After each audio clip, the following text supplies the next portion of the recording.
We kick off.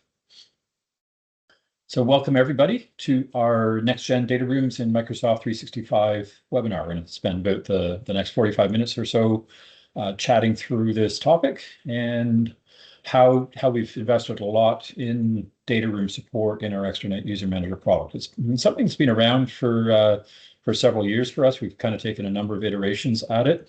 But our latest 7.3 release of UM that launched out a couple of weeks ago is sort of the pinnacle of that and pulls together a lot of the topics that we're going to be talking about here today.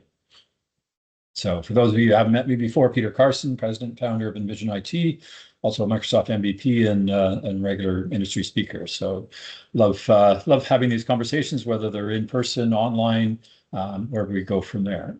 So we are doing this just as a regular Teams meeting, which means everybody's available to join the discussion, but we'll ask you to stay muted till the end of the presentation. We do have the chat open, so if folks want to post chats in there, I can't promise that I'll notice them as I'm speaking, but Kevin, feel free to interrupt if there's sort of an appropriate chat at an appropriate point through there. We are recording the session. We'll be sharing the recording as well as the deck. By tomorrow sometime. We should have that posted and up on the site. I was a little last minute. I had 3 sessions down in Atlanta TechCon last week that I was focused on, so I didn't get to the deck for this one literally till yesterday. So there's a few more tweaks I want to do, but I'll get those done tonight after the presentation, and we'll get the final version of the deck up as part of that. But I always like to start with takeaways. You know, what are we hoping you can take away from this webinar? And kind of 3 key takeaways that I want to chat about. First is that this idea of sharing at scale, that you've got lots of people external to your organization, which may be individuals, maybe other organizations, is common in a lot of different organizations, whether you're public sector, private sector, not-for-profit, charity. You know, we've got clients across all of those spectrum, and it applies across all of that. The next key takeaway, you know, if you already have Microsoft 365, and I'm assuming if you've tuned into this webinar, you probably have it and you're interested to know how you can leverage it more, you know, why would you choose to use email or Shadow IT, which we see all too often in these kinds of scenarios? And then the third key takeaway, I think you'll see this as we go through the actual real customer case study demonstrations, that the EOM data rooms are both extremely configurable and templatized, which means, you know, you can set it up once and make it easy for the business to spin up additional data rooms and have that done in a consistent way, which is better for the business because it's simple for them, but it's also better for IT, knowing that things are done in a standardized, secured way from that perspective. So agenda-wise, I mean, we're going to do a little background about what a data room is, but we're going to spend most of the time on the data rooms in action. We're going to take you through real live customer scenarios, as well as future plans that we're doing with a number of customers as well.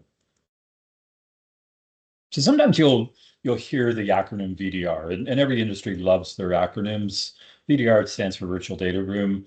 It's a a moniker that's often used for what we're talking about here, and it's basically a secure online repository for document storage and distribution. You may be collecting documents from people, you may be distributing documents from people, you may need a place to collaborate and work on them from that point of view. But often there's a high diligence, confidentiality, security around that, business processes around that. You know, some of the examples of finance, legal, insurance, M&A, we'll touch on some of those, but we'll actually get into a bunch of others with registered charities, with global manufacturers, with associations, as well as our own business and how we, like to say we eat our own dog food. How do we, or drink our own champagne if we want to be higher class from that point of view? How do we actually use our tech in our own business will be one of the examples that we use. So, the net is that the modern workplace needs more than just out-of-the-box file sharing. I mean, kudos to Microsoft. They've done a good job of the share infrastructure, and they continue to improve on that.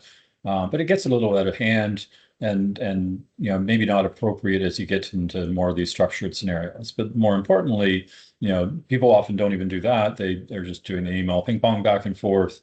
And email is a very insecure as well as inefficient way of doing sharing with external sources. There's all sorts of cyber attacks and phishing, and people are leery about email. But then, moving to dark IT or shadow IT, spinning up Box or Dropbox or Google Docs, common scenarios that we see that also don't make a lot of sense from that point of view. So as you'll see in our case studies, it's widespread across a lot of industries, and having some place from a centralized document exchange makes a lot of sense. So it begs the question, why can't we just use Microsoft 365? I mean, it's where your employees are already working. I mean, typically, if organizations are invested in Microsoft 365, they're fairly heavily invested. I mean, they're spending a lot of money per user, and Microsoft is kind of ratcheting up. There's all sorts of add-ons, not the least of which is things like Copilot. You can be spending anywhere from tens to 50 to north of $100 a month per user per month, and that's a significant investment when you get into the hundreds or thousands of staff.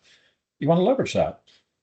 Also, it's got super robust security in there. So if your IT team has done a good job of setting up security properly, things like multi-factor authentication, conditional access policies, identity risk protection, I mean, all that comes out of the box from Microsoft. They've got a wazoo of compliance certifications. So it doesn't matter what country, what industry you're in, they've got the certifications from that point of view. So it just makes sense to use it. Absolutely. So if we look at either traditional data rooms or M365, so M365 alone, sure, it's great for collaboration. If I was co-presenting with a partner, I'm actually going to use one of our partner scenarios, Extranet, as a scenario. I've done webinars with them. Just doing a document sharing of the PowerPoint itself, it's a great way to get going and get that collaboration happening. But as you get into more structured workflows, you want your corporate branding in there, you want some lifecycle automation in there. Microsoft 365 alone doesn't do that. Likewise, traditional data rooms where you spin up, bespoke portals and SaaS software and things like that, it's a different separate place. It's standalone. It's not connected to Microsoft 365. You've got different logins, which maybe aren't doing the same degree of security that you're doing on the Microsoft 365 side. So why are you paying additional fees for that? Having a broader security surface from an attack vector point of view, duplicate content, all the productivity issues that go with that, rather than keeping it in Microsoft 365. So what are advanced data rooms natively in Microsoft 365? So what it is it's a secure, structured, branded place to collaborate. It's built entirely on Microsoft 365 and SharePoint Online. So even though we're a SaaS vendor, and our Extranet User Manager product is something that we generally host on behalf of our clients. A few of our clients host it themselves, but generally makes a lot more sense for both cost and support point of view for us to do that. We don't actually host our clients' data. We're sitting on top of our clients' Microsoft 365, and all their data, even all their users live in their Entra ID. Everything stays in their own tenant, and is managed with the cloud agreements that they have with Microsoft. And Microsoft's very clear. They don't own your data. You own your data. In fact, they're not even allowed to look at your data unless you open a support ticket and authorize their support folks to work with you from that point of view. So it does integrate it seamlessly into your teams and your existing workflows and your existing SharePoint Online. All your content stays in your tenant, but also, there's no extra logins for your staff. They're already in Microsoft 365. For the external users that you're inviting into your data rooms, they're using what's called the guest features in Entra ID, and they don't need another password. They use their own corporate credentials to come in. If their organization works with Microsoft themselves, then they have single sign-on through their corporate identity. If not, they use what's called a one-time passcode, and it's very easy for them to come in by receiving an email passcode through their corporate email. So it brings together that enterprise-grade security, but it keeps it simple. I mean, that's our goal as an organization, is to make Microsoft simple. So if we think about next gen, things like automation. I'm going to show you some things that we do in our tenant, talk about things that we do in client implementations, where they're not even setting up the data rooms. It could be something that's happening in terms of spinning up a new Microsoft 365 group for that partner in our organization. It could be a new order getting submitted to SAP in the Mold Masters scenario that we'll talk about. So having that automation and just keeping it simple from that point of view makes a lot of sense. Version 7 of EUM uses Azure AI Search. It gives it a ton of power to be able to surface up the user experience that I'm going to show you.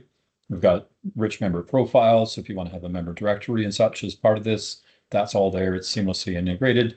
And we've got the compliance, the auditability in there from that point of view.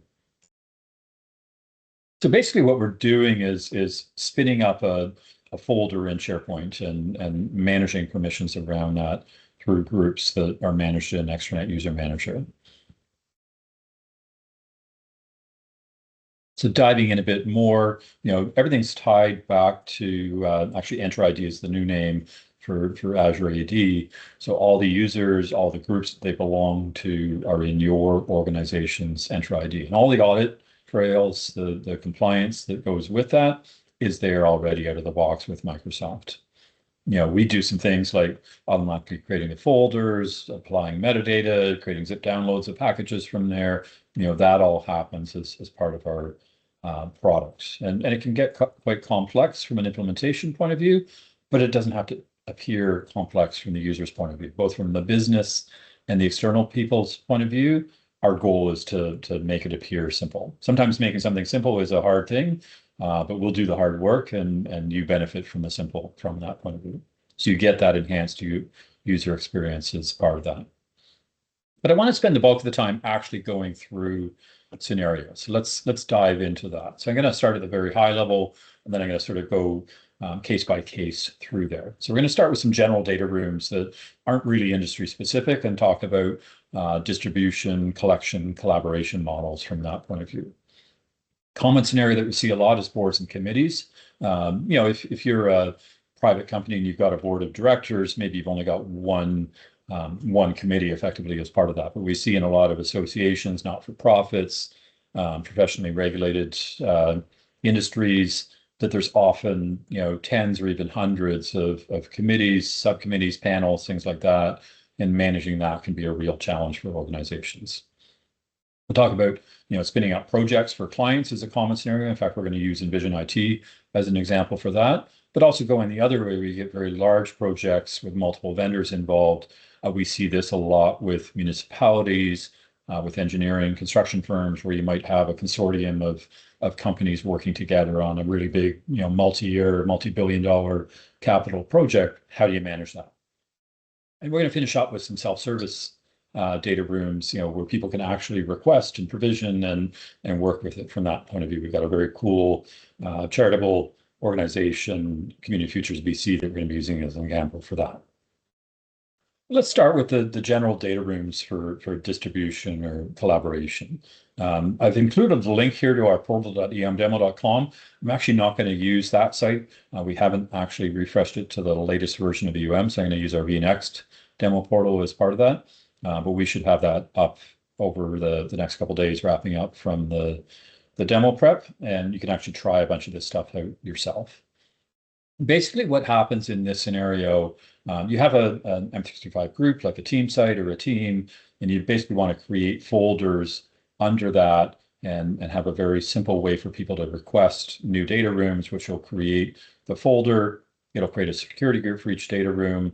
And then you basically come in as a business and start adding documents to that data room and adding members of the group that you want to invite into that. Whether you've got a package of documents that you want to send out to a group of people, that's a common scenario, or whether you just want a place to collaborate from that point of view. So let me flip over to my browser here. So this is the portal.eum.com that I was mentioning.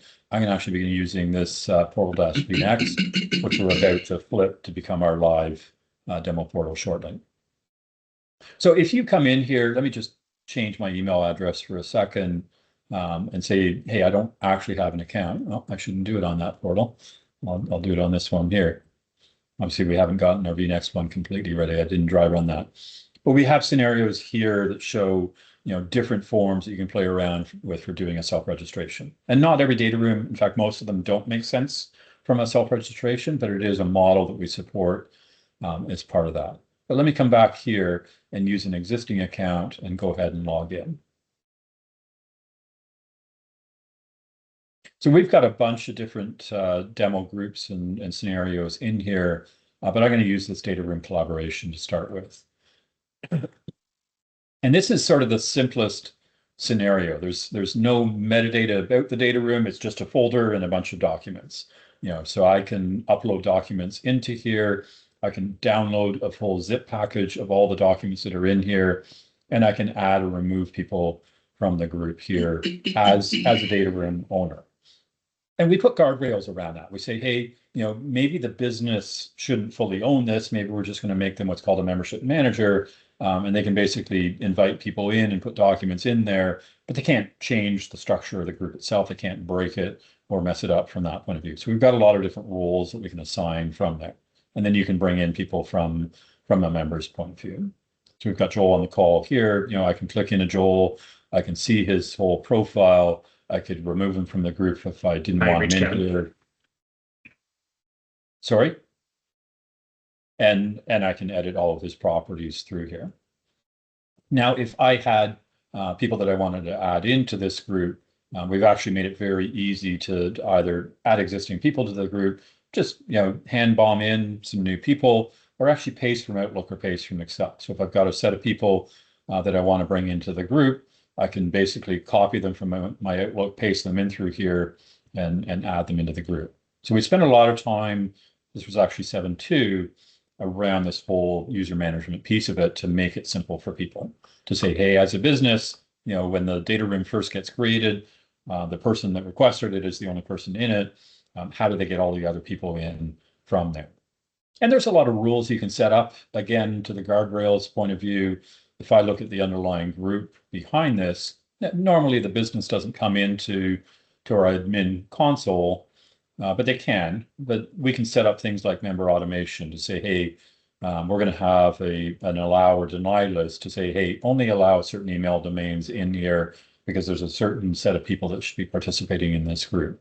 Or I want to deny Gmail and Hotmail and Outlook.com because I don't want personal, this is a business to business scenario as part of that. It can be set up as invitation only, which is how we've configured this one. But we could also say, well, let's have a private registration for that. And I could share this link out with people to say, hey, come to this link, join the group, and then we can decide whether we want approvals on that to bring people in as part of that.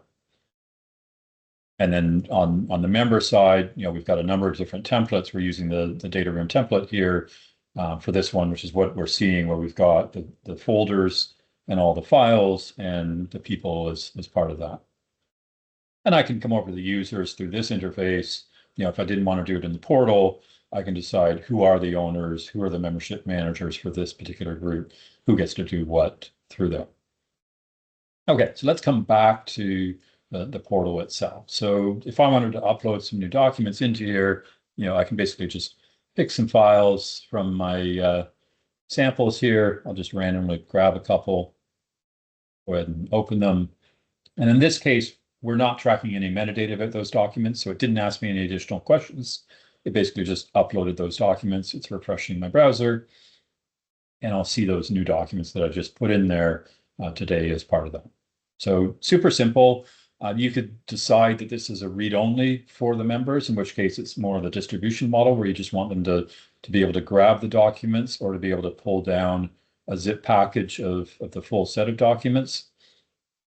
Takes a minute, pulls it together, and now I've got my zip file of everything that's in here. So it's a nice way to securely distribute packages out to people. We've got a number of clients that use it in that scenario. Or in this case, we've set it up as collaboration where they can actually contribute documents. Now we can set permissions to say they can contribute, but they can't delete, they can't overwrite. So you can't kind of change what's in here. So there's different level of controls. And that's all using the permissions that are under the hood in Microsoft 365.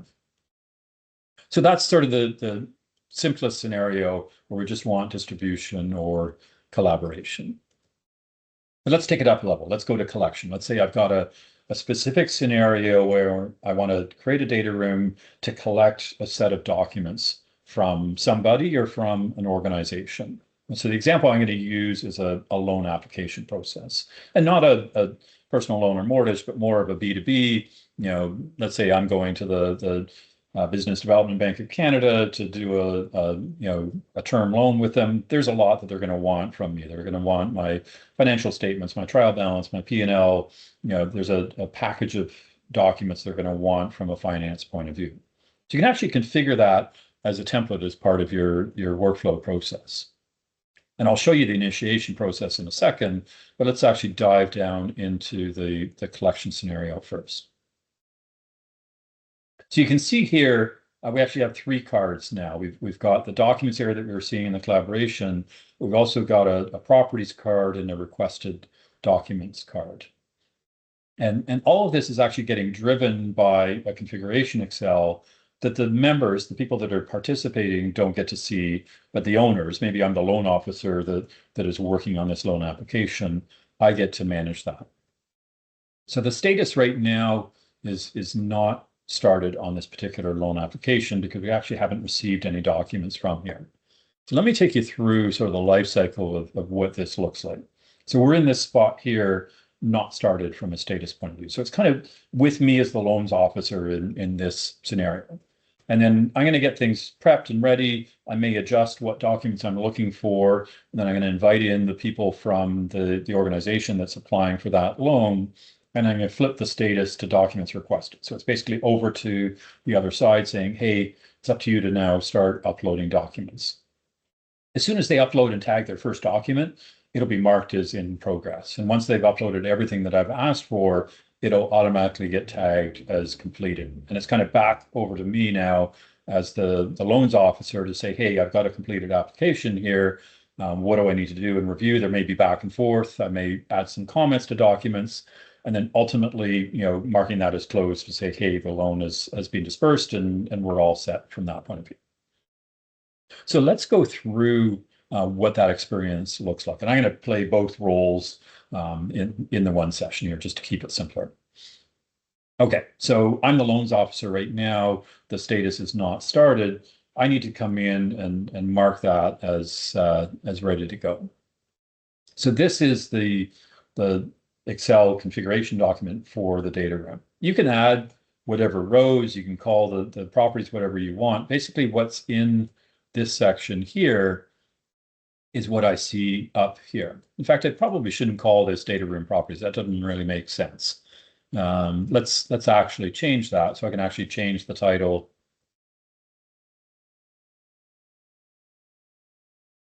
to that there. And I want to change the status from not started to documents requested. So now I'm basically saying we're ready to go with the external party from there. I've added in all the people that I want from there. So let me just refresh this and imagine now I'm changing my hat and I'm part of the organization that's applying for this particular loan. Oh, I changed the wrong thing from there. I meant to change that one. We'll do that later. In any case, we can see the status is now changed to not started.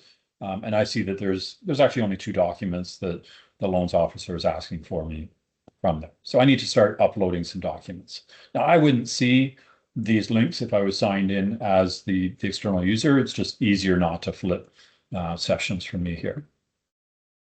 So I'm going to grab some documents. Let's grab some financial statements first. Say, hey, I don't have the P&L just yet, but I do have the financial statements. Let's grab those. And I need to tell the system what type of documents I'm uploading. And it's kind of obvious with the title of the file name, what those are, but I might want to add some comments to explain why I've uploaded 3 different financial statement documents and what they represent as part of this application. Let's go ahead and upload. So remember, this is all going into the SharePoint Online that's behind this loan application data room folder. So you can see our status has changed to in progress. Nobody needed to do anything for that. The system detected that, hey, now we've got some of the documents that we've been asking for uploaded in here.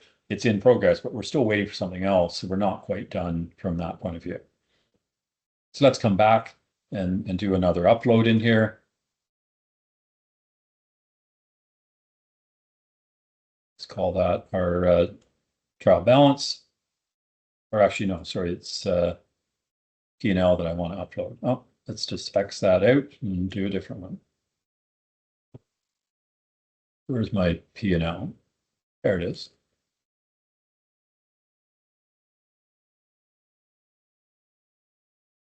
Now, trial balance was another option in there. I can add additional files and say, let's put the balance sheet in there. It's not something that's required, but it is an optional document type in there. And again, that's all driven through the Excel. I'll show you that in a minute. So I go ahead and upload. Page refreshes. And my status is now marked as complete. And that requested documents card is just gone because there's nothing outstanding for me to do as the loan applicant. I provided everything that's being asked for of me from there. And I can see my trial balance, my financial statement. And if I mistag some of this stuff, I can come back in here and change the tagging, change the comments on it as you see fit from that perspective. But let's put my loan officer hat back on and I go back into the Excel. So I didn't get into detail around this. This part looks a little bit confusing, and we've got a whole table that kind of explains how it works. So this was set up to say, hey, there's a status that I'm going to set as the owner of the library.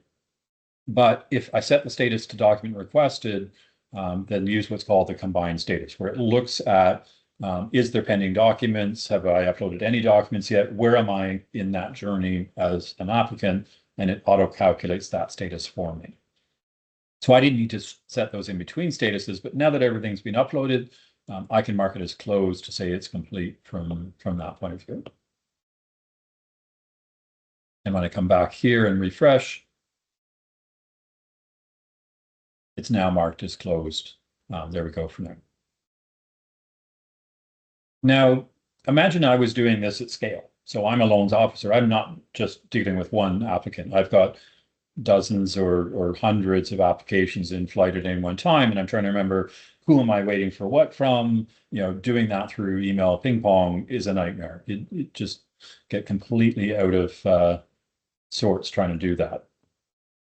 So let's go up a level here and look at what we call our data room directory component here. So this is showing me at a higher level what's happening with all the data rooms that I have visibility to. And this page is security aware. So if I was the loan applicant, I would only see the data room collection folder there. If I was the loans officer and I had 25 different loans in different states, I would see all those 25 loans in here. I would see their status and how many outstanding documents were against that. And I could use that as a working plan to say, hey, who do I need to chase? What am I waiting for from who? Work through from there. And we can add refiners around status. I'm going to show you in other scenarios from there. So I won't take you through all the details in here, but this is kind of showing you the different statuses that we saw from that point of view of is it not started? Has it been requested? Have I provided any documents? Am I in progress? Is it being completed? Is it closed out from that point of view? So that's a fairly sophisticated scenario, but if you set up your Excel template for your process, maybe it's not loan applications, maybe it's legal matters for a law firm. We've got a number of law firms that use this. Maybe it's claims for insurance purposes. There's lots of different industry scenarios where this makes a lot of sense. But let's flip gears and come to our second scenario here. This is actually, our drink our own champagne scenario here. How do we actually use data rooms at Envision IT? And we use them both for client portals, partner portals, and vendor portals are sort of the three scenarios. So let's start with the client customer portal here. I actually haven't set up our Contoso client, so I'm going to use Moldmasters as an example. I've taken them off of the members list temporarily this morning. I'm going to put them back on after, just so we're not sharing all their details. But these are real projects that we're working on with Moldmasters. So let's actually go into the live portal here. So if you come to portal.envisionit.com, this is our live production portal.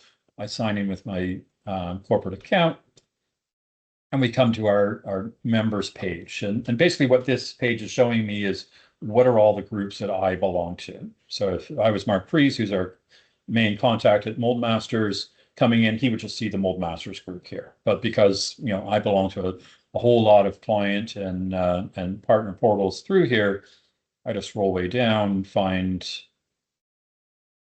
Moldmasters in the list here, and go into the Moldmasters client portal site. Now, this one has a lot of integrations that we've built. We use a lot of different tools in Envision IT, And this view is actually our staff view. The clients don't see all of these links that we have here. They would just see the SharePoint link and the Azure DevOps link. DevOps is a Microsoft tool that we use for running our projects. It's got our Kanban board, our user stories and tasks and what we're working on, and we're very transparent. We share that with our clients. So when they come into the client portal, they have access to Azure DevOps and they can see what's going on with their projects from that point of view. Internally, we've got OneNote set up for each client and a channel set up in Teams. We use Power BI from a financial reporting projects analysis point of view, and we use HubSpot from a CRM point of view. And all these systems are feeding into this process. I'll show you in a minute sort of how that feeds together. We can see the contacts. So normally we would see the client contacts in there as well. I'm going to drop those back in. I actually did an export to Excel, which was super easy to kind of back that up. And then I'll be able to do the paste from Excel just to put them back in again. So super easy from that perspective. This is an example of refiners where we can say, hey, I just want to see our highlighted projects, not our inactive projects. Well, the drawing portal phase 1, which is what we're going to be showing today, is an in-flight project that we're working on with them. And I can drill into the data room for that and see the details around that project. So things like these project details, who's the project manager, what's the status of it, that's actually coming out of HubSpot. So we've got data integrations that are pushing that data from HubSpot. We've got financial data coming in behind the scenes as part of that as well. But ultimately, it's the data room with all the documents that we're working on with the client around this. So it's a great place to work from that perspective. Now, this brings up how do we secure this perspective? Well, we create a Microsoft 365 group for each of our clients, and we invite our clients into that group. And then we assume that everybody we brought into the client gets to see all of the projects, and we don't have a further security level below that. But for one of our clients, Ontario Health at Home, we're doing a couple of really big projects for, and it's completely different groups involved in that. We are segregating that and saying, hey, we're going to set up different security groups for different projects so we can have different membership across that. That's sort of a one-off that we're doing just for that one client, but we have that flexibility to scale it that way. The other thing that's interesting is how we create these. So we use a tool called Automate 365 that comes from a partner company called Vine Tuning out of Portugal. We've done a lot of work to build integrations between our two products. So if we have a new client that we're onboarding, we can literally come to our SharePoint, go to our main SharePoint homepage in our tenant and say, hey, I want to create a new site for that client. It's a team site, but I don't want to use the standard Microsoft Teams template. I'm going to use this from Vine Tuning, and I can actually pick different, whether it's a partner, a vendor, or a client. Let's take the client scenario as part of that. Interesting. I just admitted Kevin, who's the Chief Revenue Officer of Vine Tuning. Welcome. We're just at the Vine Tuning demo part here. Awesome. So if I say, hey, Peter. Hey, everybody. A new client site here, this is all templatized. We've got an existing Microsoft 365 group that we've set up the way that we want it to look from that point of view. So we can say, hey, let's use that template. And there's not really any choices I have as a business owner here. It's going to take me through some confirmations. It's automatically going to associate it with the client's hub site. It's going to get a Purview Amber sensitivity level. So it's a medium sensitivity. It's going to set up all of our staff to have access to it. And it just really wants a name for that site.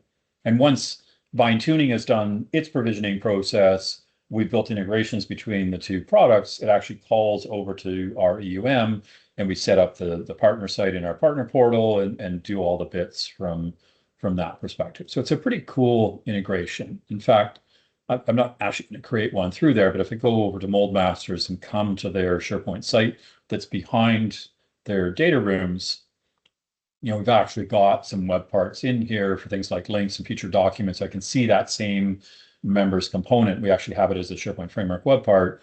So I can do the same add and remove of people right through SharePoint if I want to work through the SharePoint side. In our case, we do most of our work over in the branded portal. It's a nice user experience from that perspective. But under the hood, there's a ton of integrations going on. We've got our project management software that we've custom built decades ago, literally, that's running up in Azure now in SQL. That's feeding into Power BI and Fabric. We've got resource planning of who's working on what projects feeding into that. We've got our Enter ID with all of our users and groups, including all of our client guests as part of that. We've got DevOps and HubSpot that's coming in there and populating everything that can then get surfaced up in the portal from there. So there's a lot of moving parts here, but it's actually working really well from that point of view. And we follow the same model from a partner point of view. The portal looks a little bit different, but the idea is the same. In fact, I come back over here under my members page. CreoSpark is a great partner of ours, also in the Greater Toronto area. We work on projects together. So I go into their partner portal. This is what they see when they come to their partner site. We just submitted a request for services through a vendor of record with the provincial government here. Those submissions are huge. They're 100+ pages long. Being able to co-author on that and work together on that is super important. So we can see, Ashish and Jeff as their prime salesperson that we're working on that. Rez, who's one of the principals, they can come in here. They can go straight into the links, or they can come into the data room and kind of explore into, agreements, opportunities, things that we're working on from that point of view. So it's a great way to collaborate from that perspective. I should keep rolling here though, because I've got a bunch of customer ones that I want to get to. So let's talk about NBN Canada next. NBN Canada is a municipal benchmarking network association, and its members are a couple thousand staff at large member municipalities across Canada. And the goal is to do information sharing and best practice service level measurement across those member municipalities. So this is their main public website, but I'm actually going to go to the new version of the portal that we're actually going to be launching shortly with them. So this is their staging. We've got their live portal and a staging one. We're about to do a swap and make this live, but I want to show what we're about to be setting up with the latest release of EUM and NBN Canada. So again, I need to sign in. I'm going to sign in with an actual account in their tenant, but I would normally come in as a municipal member through there. And again, I can see all the groups that I belong to. So we've got municipalities like City of Kelowna, we've got the board of directors, we've got all the expert panels in here. These are the real live ones, so I'm not going to touch those ones. I'm going to go into our demo municipality and our demo panel. And these people that you see here are made up ChatGPT generated people, and the faces are all AI generated through faces.ai, so they're not real people, but they're real job titles. So we're building out sort of a whole demo scenario around that. So if I belong to this municipality, I can see all the different service areas, and there's basically Excels that allow them to do data entry on performance metrics that they collect for each of those service areas. And then that feeds into a data warehouse. It's available through Power BI. It's a very cool scenario. But I'm going to stay focused more on the committees and panels example here. So let me go into the demo panel. So every service area has an experts panel, and they meet a couple times a year to trade best practices, to review measures and things like that. So we've got some standard documents related to the panel that we show here. But a big part of it is meeting management, to say, hey, what are our upcoming meetings? What are our past meetings? What are the meeting minutes coming out of that? And make it easy for the panel owner to be able to create new meetings, to say, hey, I'm going to spin up a new meeting on a particular date and time. It's going to be online or in person or hybrid. It may have a physical location associated with it. It may have a join link, which could be a Teams link, Zoom meeting link, whatever you decide to use from that point of view, and go ahead and create that. And what that's doing is it's creating a data room specific to meetings. And it creates an Excel, just like the one that we saw for the loans application, but this has a different template that's tailored to meetings. So it has the start and end date, the meeting type. If there was a location, it would be filled in. I haven't put the URL in for the meeting link, but I can do that. And what its status is, it's an upcoming meeting. Actually, it's past, but we should flip that around.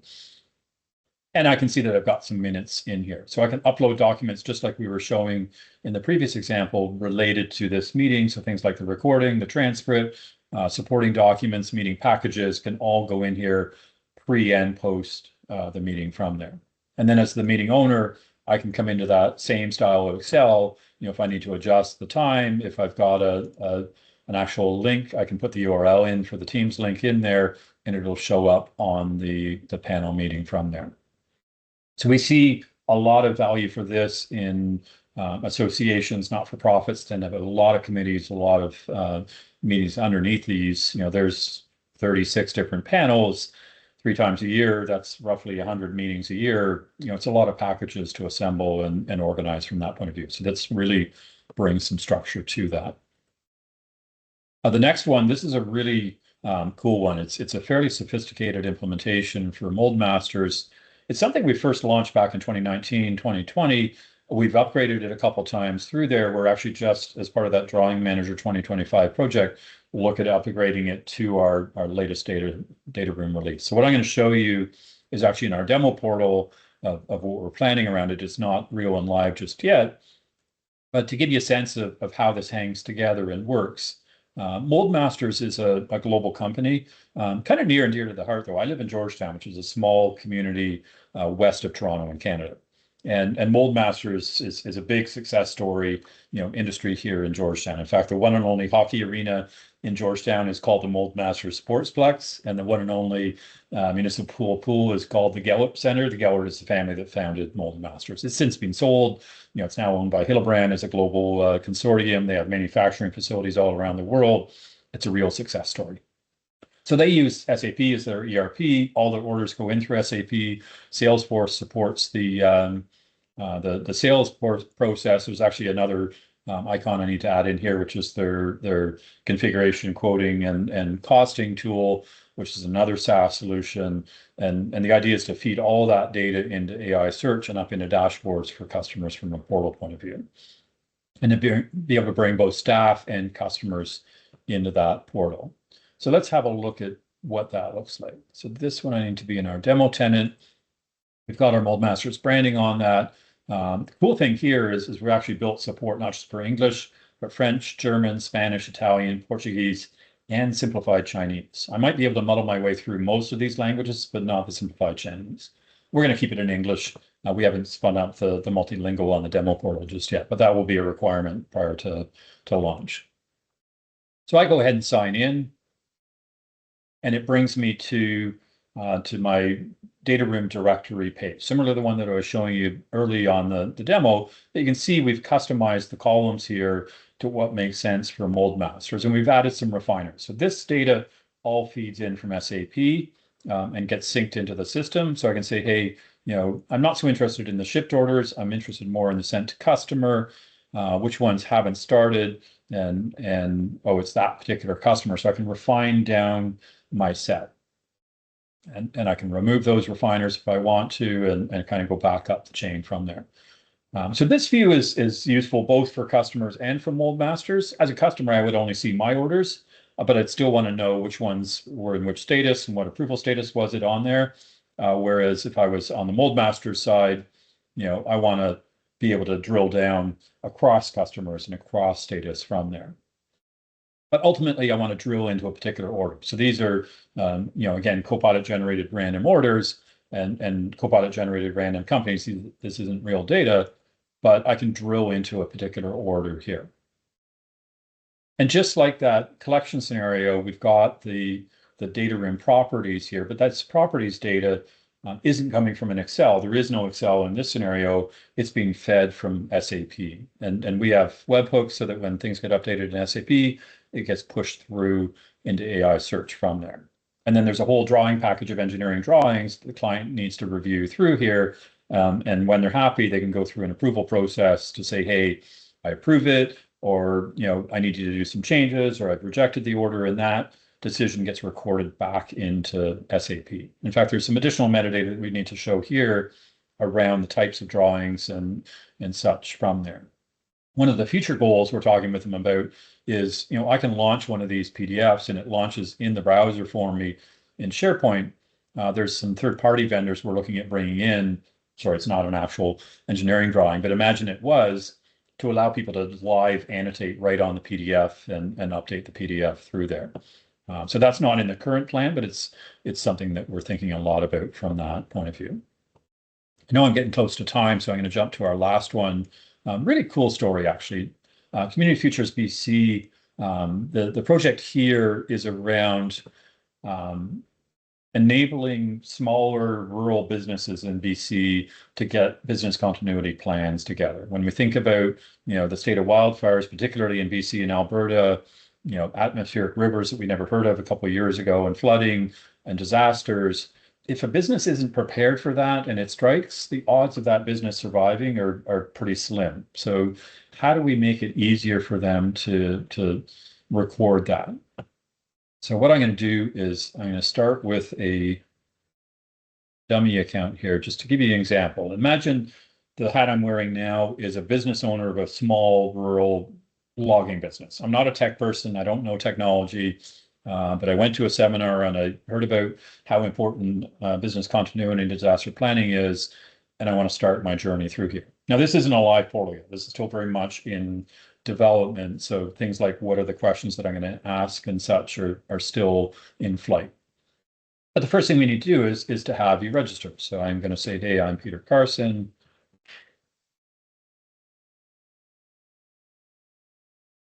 I work for a company called Envision IT Logging.